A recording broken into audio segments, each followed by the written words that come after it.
All right. Well, good morning and welcome to Conversations with Rotary Action People for Monday, November 29th. Can you folks believe December is just a couple days away? It felt like, we just did, July 4th, like last week.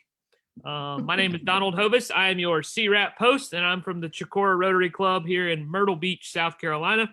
Hope everyone had a wonderful Thanksgiving. I don't know if you missed me, but I was gone for a few weeks, and I missed y'all.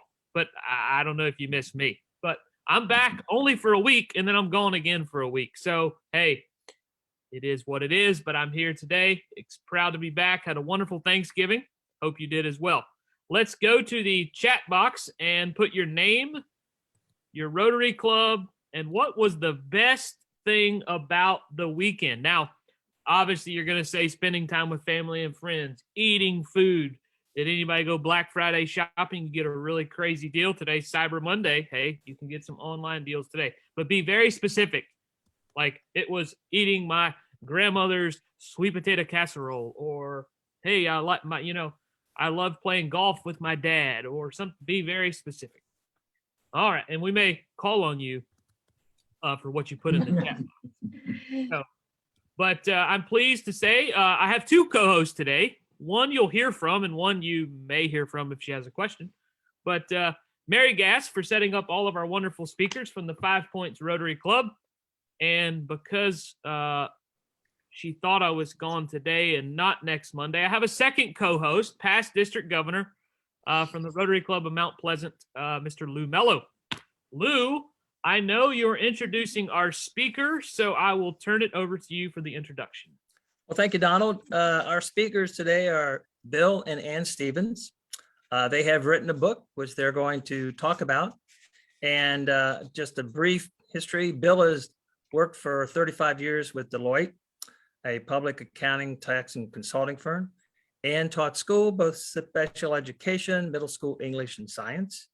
They retired in 2003 and got very smart and moved south down to Daniel Island.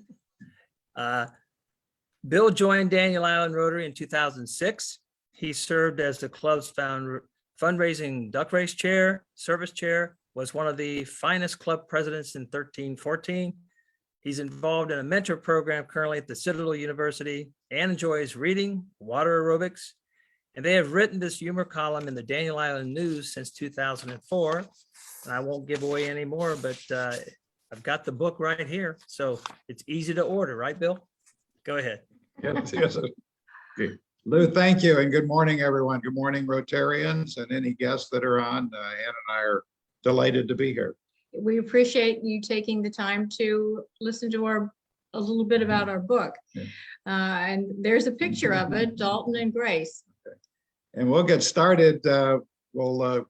Today we'll talk a little bit about the background, then talk about the book, talk a little bit about publishing a book, and then hopefully save time for Q&A. So Donald, if we'll just jump to the next slide, may we?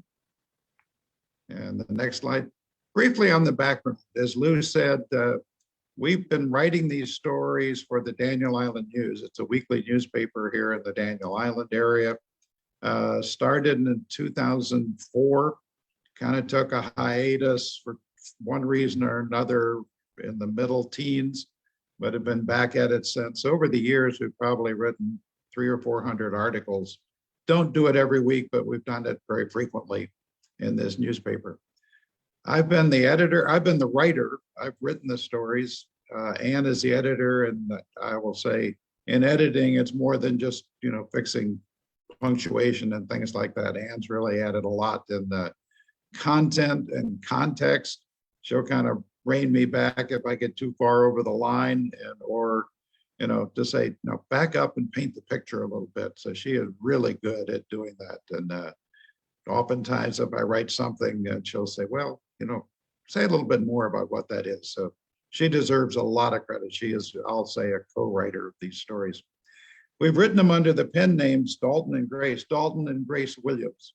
At the time we started, we decided to use pen names, or a ficticious name, really to kind of, I'll say, stretch the rubber band by not using your own name, keep your house from being egged, but it also, I think it allows you to do a little more hyperbole or be a little sillier at times when you want to be.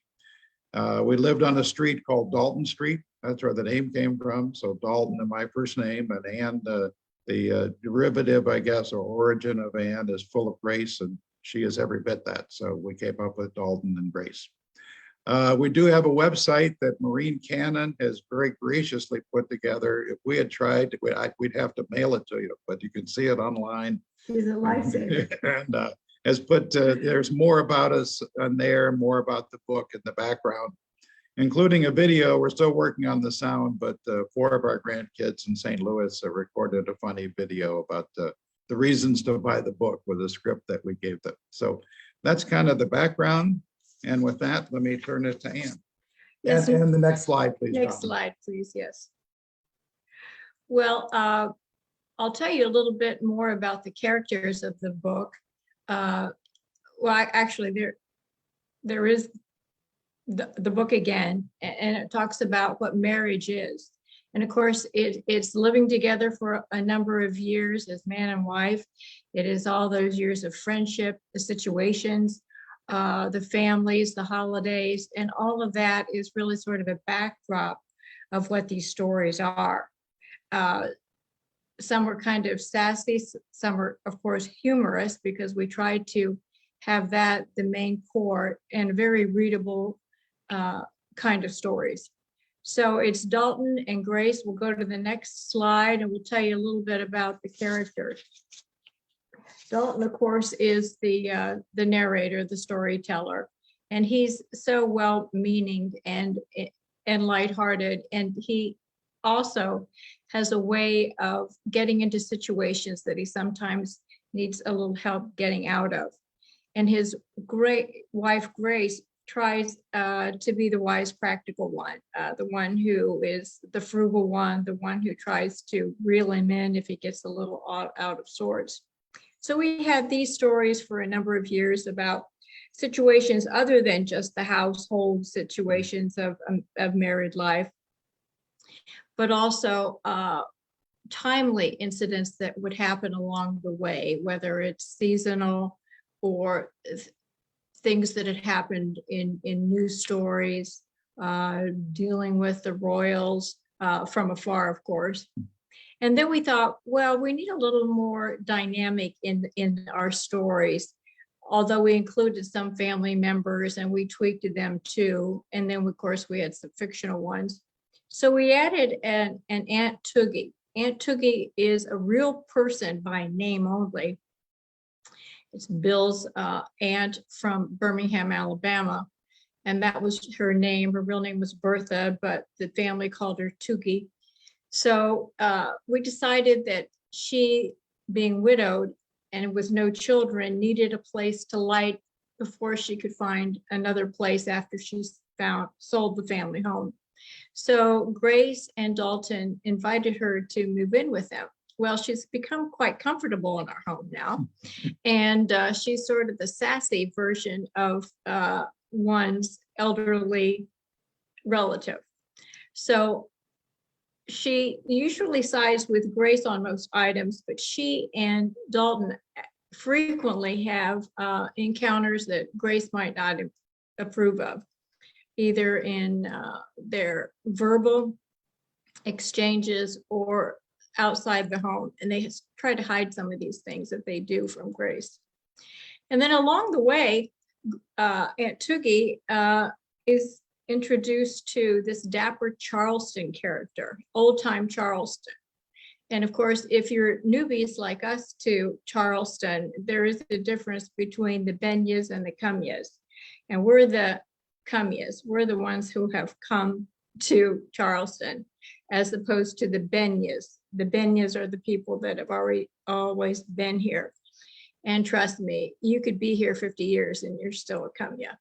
But at any rate, she meets Brevard, and Brevard is this hyperbolic character from downtown Charleston.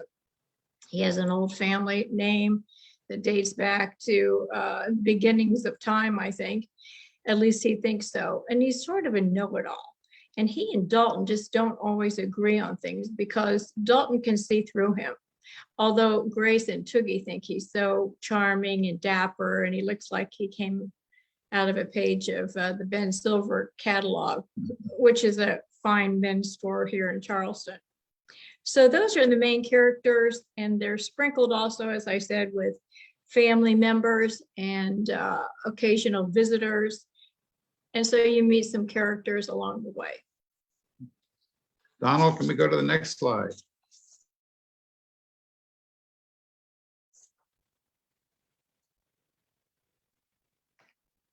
There's 75 stories in all, in total. Each one is, I'll say, kind of like around 1,000 words. The derivation for that is when we did the newspaper column, that's one page in the Daniel Island News.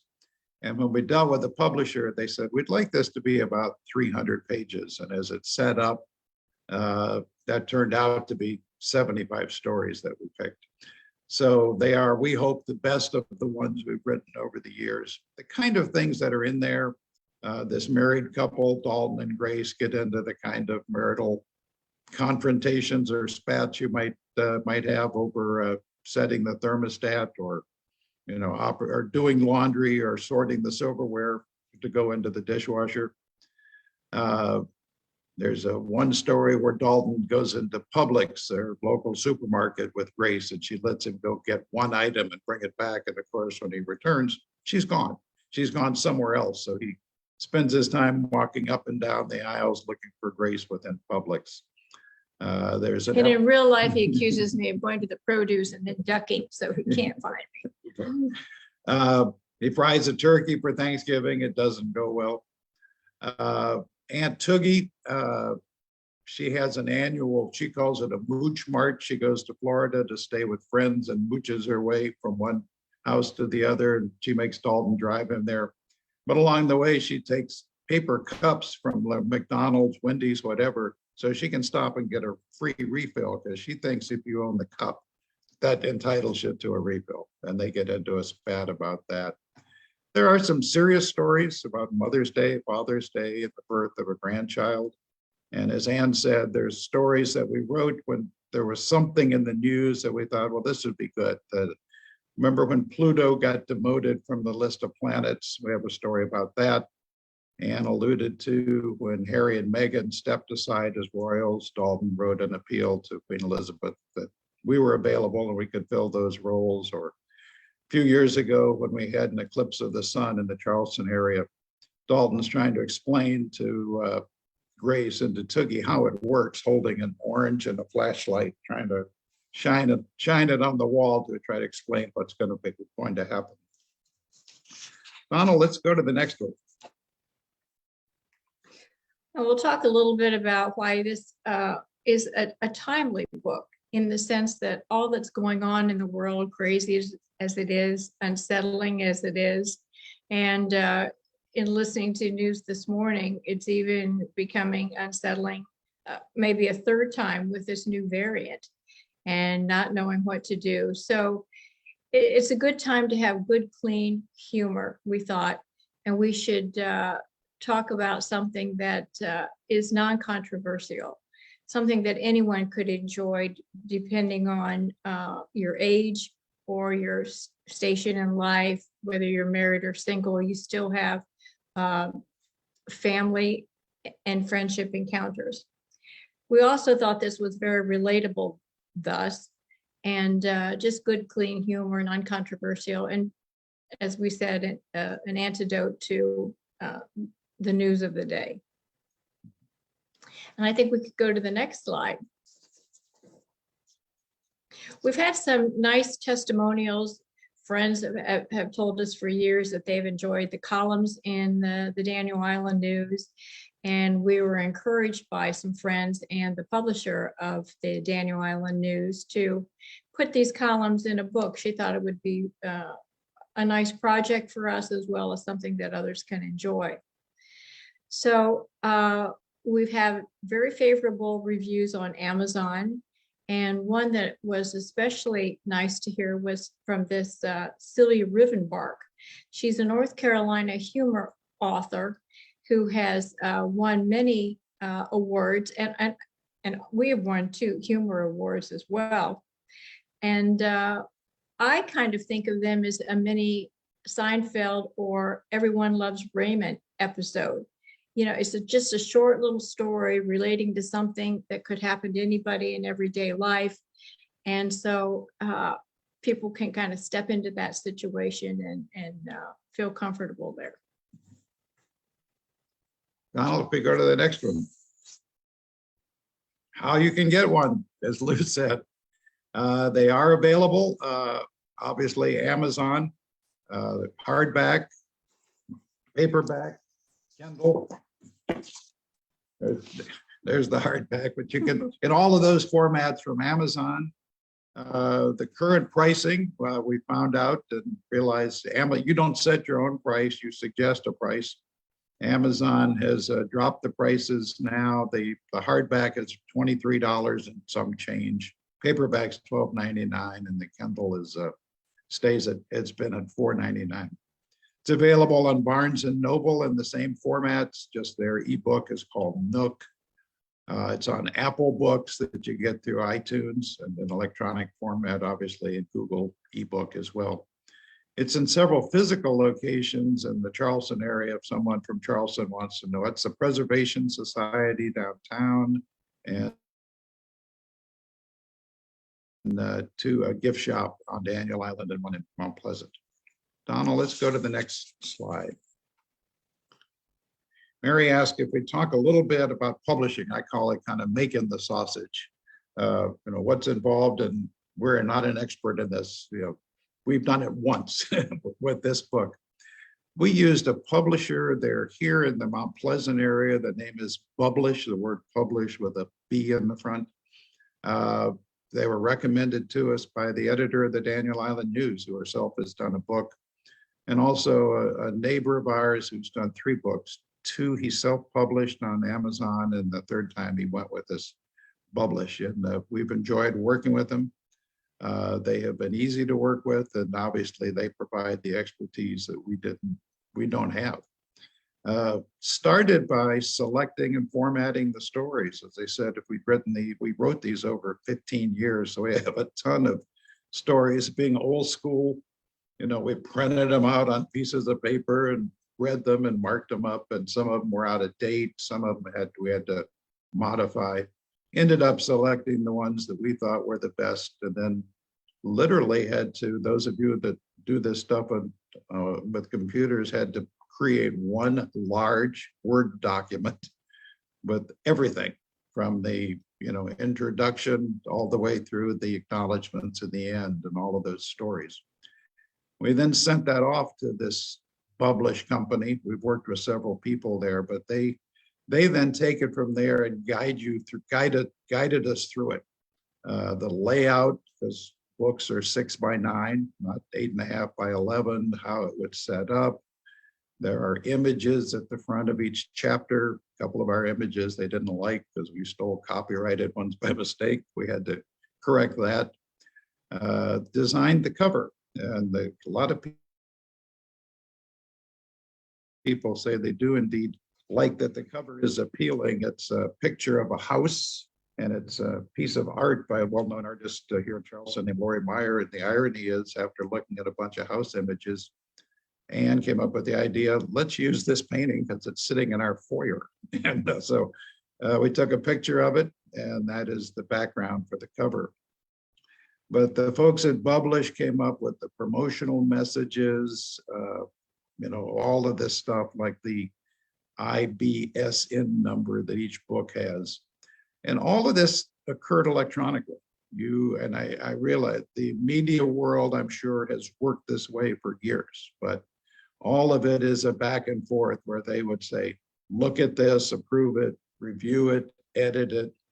So we went through a round of edits and then a lot of just back and forth until everything was in the format that we agreed with and that they approved. And then at that point, they create files, and there is a file for the hardback book, different from the file for the paperback book, and all of those different ebook formats. In total, the process took about 6 months, and take in mind that the stories were already written, so that someone might do it faster if they worked a little faster than we did, but It was a process of working back and forth with them. And an obvious question, do they charge a fee? Yes, they did, but we enjoyed working with them. They charged a fee for what they did, and then they take a small commission on each sale that we have. Donald, why don't we jump And to- just to comment, yes, Lou, I noticed your chat. Lori Meyer is opening a new art gallery on Daniel Island. It's a brand new building. And I think that they wish they were in a little sooner than they are. They said a fall opening, but it looks like it still needs some work. And I know Mary also had a question about the number of books we have sold. So Bill, being the accountant, I let him kind of tally that. So I'll let you answer that Yeah. one. I think right now, I think we've sold maybe around 500 so far.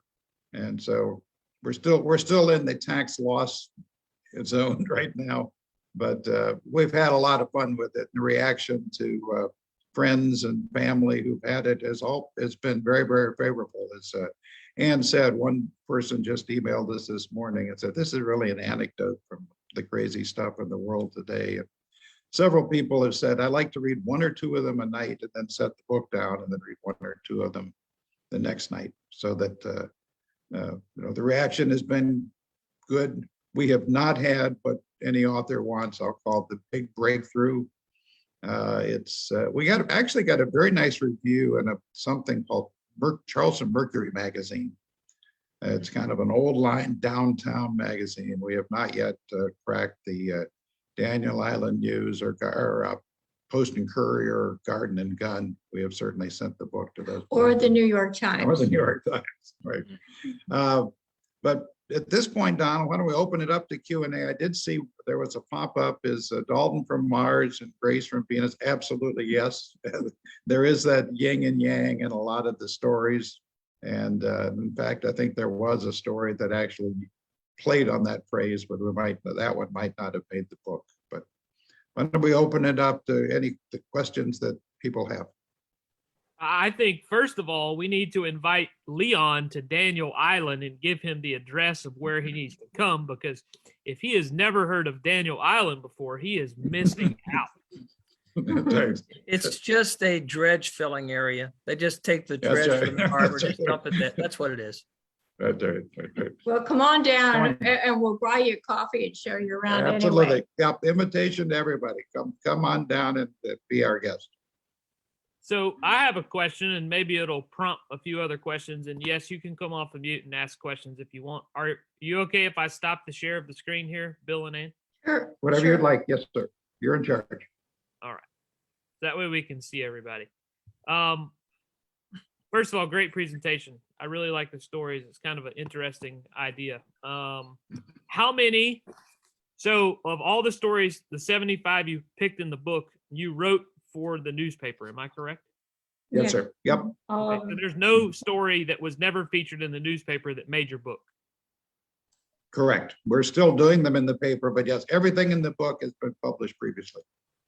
That's In the paper. That was my question. So basically, everybody can get the old Daniel Island news for the last 10, 12 years and get all this. Yeah. for free. Here, you can Yeah. get that, That'd be a- get that, in a that'd be a pair, real pain. get that in a pair of scissors. You're good to go.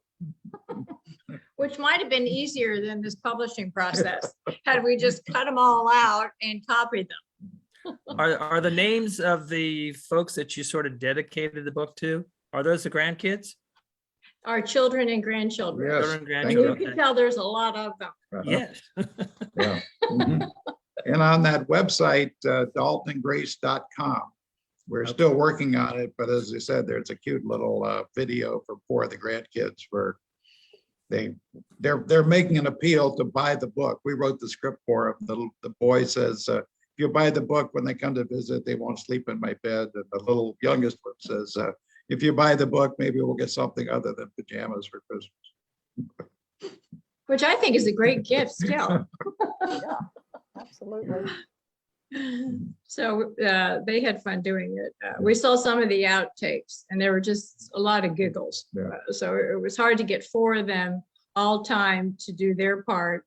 We were not there, we had been visiting a few days before and they decided to film this after we left. So it's kind of funny. Is Toogie a real person? I may have not understood that properly. Yeah. Yes, she Yeah. is That's a real a real person. person, Well, but she didn't really live with us. Yeah. Oh, But as okay. Ann said, after a couple of years, I started having Dalton and Grace have these confrontations. They were getting a little bit more like this, and Ann, being as sweet as she is, and the editor wanted that to change. Didn't want to share all that. So we decided, let's introduce this third character who Dalton and this character can kind of go head to head. And so we came up with the idea of this elderly aunt would move in, and lo and behold, then we were thinking for a name. And my father's family from Birmingham, Alabama, all of you from the South know this is a Southern thing. Everybody had a nickname, so that she was Aunt Bertha, but she was called Toogie. And shame on me, I never asked why, how it came from, but we liked the name. So that Aunt Toogie moves in, and she's the one who'll become more confrontational with Dalton. And but occasionally, as Ann said, she and Dalton will take off on an episode. One of the stories is how Grace is deciding they need to up the caliber of their reading. So she has them reading Madame Bovary as a summer reading project. Dalton and Toogie escape to go to Publix to read the tabloids for a half hour before they have to go back to book club. And then the boyfriend, Brevard, is a caricature of people downtown, but a lady named Jane Baker, who is on Daniel Island's POA executive, who grew up downtown, called and said, "Who is Brevard?" I said, "Well, that's a made-up character." And she said, No. I know 5 Brevards downtown. All live south of Broad. It's exactly And we description. described him, he has white hair. He lives on the peninsula. His name is Old Charleston, historical name. He drives a sports car. It's a convertible. Mhm. And so we defined him in a descriptive way. And to think that Jane thinks she might know who we patterned this after is pretty funny. And I like seeing the little boy in Leon's picture and the cattail in Mary's. I see you have company, both of you. The cat never stays out of the picture. Oh, So- is that right? If There you you've go. never been on a CWRAP, that's our unofficial mascot. I'd say Okay. That's Harley, the rotor cat. There you go. Oh, okay. Well done. How did Yeah. you pick? Call for question. I'm How sorry, did you pick the 75 out of all the ones you've done? Okay. Great story. We took, several hundred of them, and then we gave them grades like A, B, C, and kind of narrowed it down, and hopefully they're A's as you read them. But we picked the ones that we thought were the best. Some of them were out of date. Some of them, well, quite honestly, some of the early ones I wrote weren't as good as things we did later. So we picked the ones that we thought were the best. One little side story, we actually sent them 76. I'll share this story, and it's not a criticism. One of them was, and it was a truly intended. It was the title of the story was Thanksgiving 1621. It was written from the perspective of the Indians, and there's an Indian couple who are like Dalton and Grace, and they're looking at the Pilgrims who that's our That's $25, by the way. right there. Yeah, the Pilgrims who they size up as savages, and then there's things he gets lost trying to get them there, and he won't ask for directions. The man things. Well, the publishers couldn't get past, I'll say the woke world today. Yeah. They finally said, just you ought to take this story out. And we Or said, rewrite it. rewrite it, and we said, tell you what, 75 is as good as 76. It's not a bad story, but probably wouldn't measure up today. One of the comments in the story was the Native American lady was saying, "So what is a covered dish?" They want us to bring a covered dish to the feast. So we thought, well, we're trying to be funny because, that's such a American thing that we do now with our Thanksgiving. Everybody brings something to share. But anyway, they thought it wise not to include it. The other thing they wanted, Lou, was they said that a good size for a book like this is 300 pages. And 75 stories ended up being 300 pages. I have a couple of comments. First of all, Yeah. You said you have sold 500. It looks like you've sold 503 because Bob Gross and Leon have bought one and I'm getting ready to. Well, thank you all. Does this include that 500 count? Does that include the ebooks and everything? Any version that it sold, it counts as a book? It does, and in some ways, I'm guessing we've probably sold a little more than that. The reporting comes in a little later, but yes, sorry, we're sorry for this. The hardcover books are printed by a publisher called Ingram, and they're big in the book business. The paperback books are actually printed by Amazon. Amazon has their own publishing. If you self-published, you'd get a paperback book through Amazon. So, yes. They all count. And looks like Sally's getting one, so that's going to be 504. Well, but thank you all. But the other thing I find interesting is that you are not from the South, right? We are not. Bill was born in I Alabama. was born in Birmingham. Can't you tell by my accent? Yeah, maybe. Moved away at a very young age. So, But you're writing about Southern things. Pretty much. Some of it, go ahead. Well, and Bill's parents were such an influence as far as being the typical Southern lady and gentleman, and they were big readers and writers and loved theater. And so words were, I think, important in their lives. Stories were important. And I love the way Bill's mother would make 2 syllables out of my name and Bill's. A-N and Oh, I mean, B-O. yeah. Well, you've got plenty of fodder to do the Southern stories. Don't get me wrong. But she and he were, Bill's parents were, I think, sort of the backdrop of information for me anyway, and coming to know the South a little bit. And the other thing we've tried to do is to write about what you observe. So that now that we're down here, this caricature Brevard, we've met people just like Brevard. Oh, yeah. And that's interesting, talking about Bill's mother making 2 syllables. We have some friends, and he is from up north, and he loves the fact that his mother-in-law can make 2 syllables out of Bart. Bart. Like Yeah. Bart. Oh, I believe that. It's And Yeah. Bart. That's it. Yeah. Yeah. Yeah. I love to hear people Yours- from Charleston pronounce the Moultrie Middle Yeah. School, Moultrie. It's Moultrie. It's like Moultrie. a whole bunch of U's in there. Yeah. Mhm. As Hannah's observed, if you get an old line Charlestonian, they tend to take their words and put them in the back of the mouth and just kind of roll them around and chew on them a little bit before they let them out. And they probably think we talk funny, I'm sure they do. Yeah. so. Well, shortly after we moved here, we went to a garden exhibit downtown. And Leon, you're not the only one that hasn't been to Daniel Island, because the folks that were hosting there, we said, they asked us, where do you live? And we said, oh, we're Daniel Island, that you can almost see. You can see it from downtown Charleston. And this lady said, Daniel Island, we've been meaning to go there. It's kind of like, we're going to get our shots and then we're going to pack our bags. Check the tires. Mhm. Yeah. So, Well, it's so that's inconvenient with all those wonderful. bridges. Yeah. There you go. And I The would book say, sounds wonderful. I can't wait.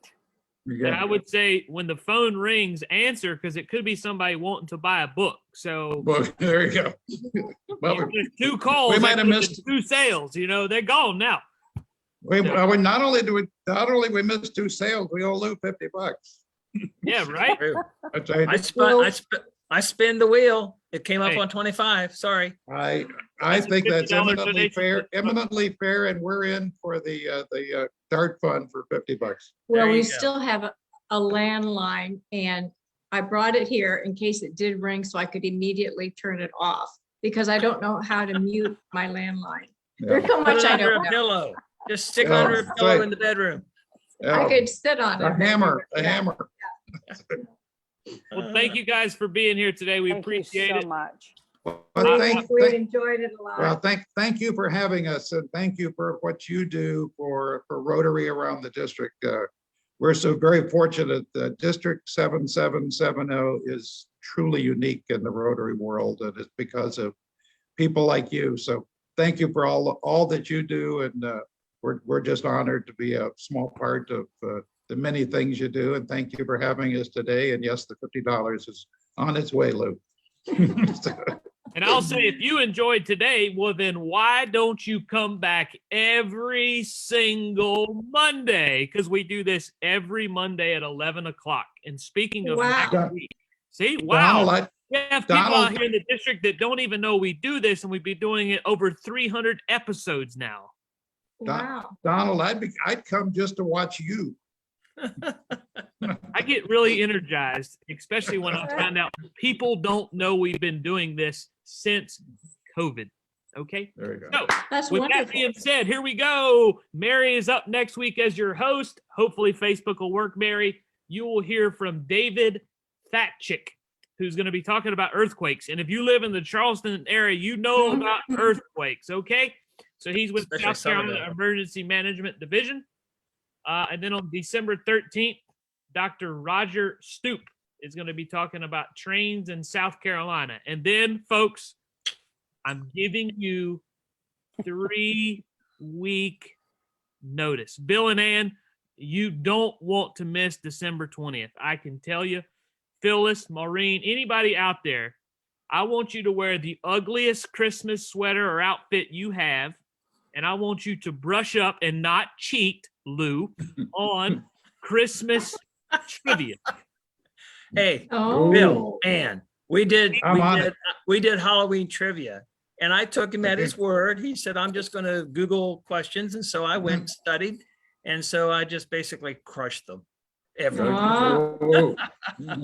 I'm not telling you where I'm getting my answers from because I might have a book sitting right over here that I'm going to use for Christmas trivia on December 20th at 11 Great. o'clock. Donald, Okay. he has a photographic memory. It's not. Yeah, he's the Ken Jennings of trivia. Yes, he is.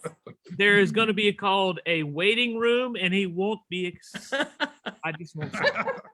Hey, I didn't Lou, say it. See, I stopped. Lou, I got you back. I- I'll let you in. I've got just the sweater. I'm in. Good, good. Please come and try to compete with Lou because it was the Lou Okay. Mello show on Halloween, and I don't want it to be the Lou Mello show again. Maybe since Leon is here, maybe it'll be the Leon show on Christmas, right? Do y'all remember when we had Jeopardy at the conference a couple of years back? Lou Oh, yeah. won every category. And I worked actually hard gonna- to make those questions hard. Yeah. Mary, can I actually have Lou host on the Christmas trivia so that it's not the Lou Oh. Mello show? No. No, he's got to answer. That's him. That's our You Lou. like to Defending have fun, champion. folks. Yeah, If you defending can't have champion. fun, Rotary is all about fun and fellowship, and that's what we do right here on Mondays on CWRAP. So I will like to give a shout out to Lou. Here we go. Now, if you don't know where you can find previous episodes, how about go to YouTube and you can search for Rotary District 7770 and all the previous CWRAP episodes are There's a there. playlist. Go to the CWRAP playlist. Go to the Right. CWRAP playlist and they are there. Ah. Thank you, Mary. And Bam. if you click on videos, you can actually get them in order. So you can see the most recent ones first. Right. Right. I do that by date, and sometimes they get out of whack. I don't know why, but anyway, they're all up there. So I'm gonna put a challenge out there. Here we go. This is why I like doing this, Bill and Ann, right here. Yeah. But no, people may not listen, but that's okay. So if you have a Rotary Club meeting this week, how many have a meeting coming up? Yeah. Yeah. Okay. Right. One, I want you to go and share that you can get a book from Rotarians in Daniel Island called Dalton and Grace. I want you to do that. Tell them how you can buy the book. If you've bought the book, take the book with you and say, here it is. And 2 is go to your club and say, I saw the greatest thing on Monday at 11 o'clock, and it was called CWRAP. And you're going to have people look at you like you have 2 heads, okay? Because they're going to be just like what Bill and Ann, they don't know we do this. So please share the word that we do this every Monday. We try to keep Rotarians across the district together.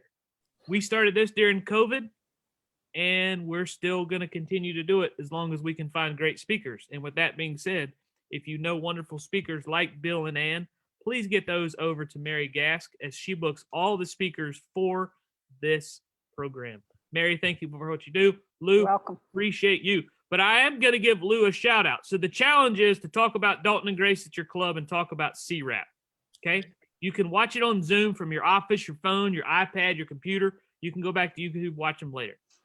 But we had a previous speaker a few weeks ago from Brook Green Gardens up here in Murrells Inlet, South Carolina, talking about their Nights of 1,000 Candles display. One, if you've never been to Nights of 1,000 Candles, well, I'm sorry, you probably can't get a ticket for this year, as I think they're already all sold out.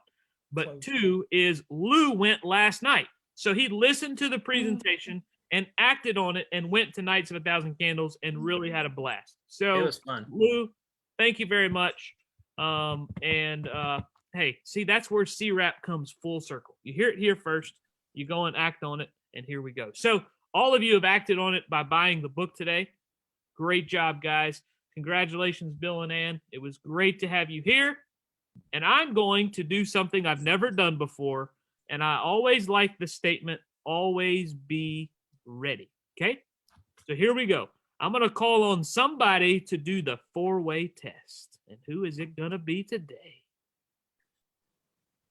Let me see. I'm going to ask Bob Gross to do the 4-way test today. If You're he'll- on mute. That's going to be something new we're going to start. You're going to be called on to do the 4-way because you don't want to hear me. Ooh. You're still on mute, Bob. He knows he can't. Donald, can you unmute him? I got it. There we go. He got All it. right. There we go. The 4-way test of the things we think, say, or do. Is it the truth? Is it fair to all concerned? Will it build goodwill and better friendships? Is it beneficial to all concerned? Ding. Thank you, Bob. And you also, if you missed Bob's presentation a few weeks ago about his trip to Egypt, you can go back and watch his video as he presented on CWRAP a couple weeks ago. So thank you guys for being here. Conference. Lou, you want to report on the conference? Yeah, district conference, March 11 through 13, down at the Sonesta in Hilton Head. Book it soon because the rates.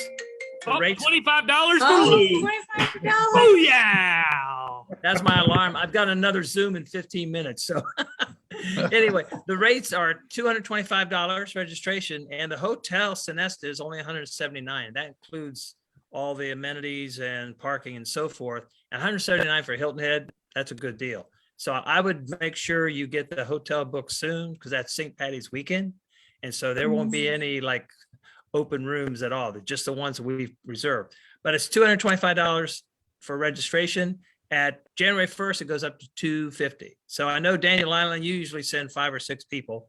I know we always send 5 or 6. So we're looking to get 200 or 300 people. Everybody will have to be vaccinated or show up with a negative test that has been done within 48 hours of the conference. That way we can keep everybody safe and they're not having to worry about, is this going to be a problem? So that's the plan. Hopefully everybody will be there. And I'm just saying this, and I'm not saying, calling anyone out, but Bill and Ann, maybe you should register for the conference and come on down and bring your book. There you go. There you I'm just go. saying, Yeah. I'm just saying. It's a lot of fun. And plus, you may see me up there, having some fun too. But that's the scary part. Worth the price of the trip. I love it. I love it. Well, thank you guys so much. It was great Thank meeting you you. very and much. Great being here today Thanks, on Bill CWRAP. and Ann. I appreciate it Thank so you. much. See everybody. We enjoyed Bye-bye. it. Thank you. Thank- Bye-bye. Thanks, everyone.